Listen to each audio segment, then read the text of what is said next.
বাঘের আতঙ্ক আলিপুরদুয়ার জেলার বারোবিশা লস্করপাড়া এলাকায় বৃহস্পতিবার রাতে এই ঘটনার জেরে ব্যাপক চাঞ্চল্য সৃষ্টি হয় এলাকায়।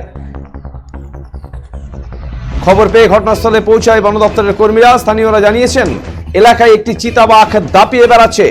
গোটা ঘটনায় ব্যাপক আতঙ্কের সৃষ্টি হয় এলাকায়। বন দপ্তর গোটা ঘটনার তদন্ত শুরু করেছে।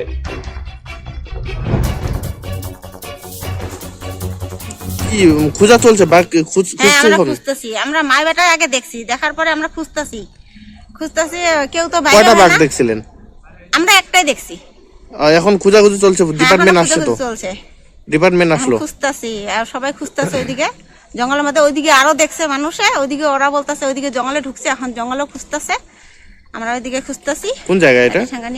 এই যে জায়গাটার নাম, হ্যাঁ, এটা বারোবিশা লস্করপাড়া বলে। লস্করপাড়াই করে। হ্যাঁ। কি নাম আপনার?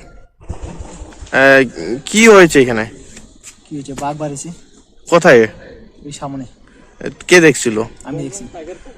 কয়টা দেখছিলা? আমি একটা দেখছি বাচ্চা। কি বাঘ ছিল এটা? কি বাঘ নাম জানি না, আচ্ছা, কিন্তু আমি দেখাইছি, আমি ফটো দেখাইছি একটা, মানে আমাকে ফটো দেখাইছি, মানে যে কিরকম চিনার জন্য আমি দেখাইছিলাম যে এরকম। কে দেখালো ফটো? রিন্টু দা। ডিপার্টমেন্ট? হ্যাঁ। আচ্ছা, কি মনে হচ্ছে লোকালয়ে বাঘ আগে কি দেখা মিলছিল এগুলা জায়গায় বাঘ? আগে দেখা মেলে না, ওরা যেটা বলছে ফিশিং ক্যাট। আমাদের দিকে অনেক রকম বিলাই আসে, বিলাই সবই চিনি। আচ্ছা, আমাদের রাতে 3টা দিয়ে একটা বিলাই বেড়ে কালো কেরা। আচ্ছা। বিশেষ না হয় রাতের চালের মধ্যে দেখবে চালে চালে ঘুরে। এরকম বাঘে ছিল আর বিলাই কি? না, এটা বাঘ ছিল। আমি সামন থেকে দেখছি, একদম সামন থেকে।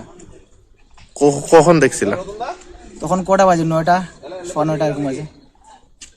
আজকে একটু আগে? হ্যাঁ। কি নাম? মিনাঙ্ক বর্মন। কোন জায়গায়?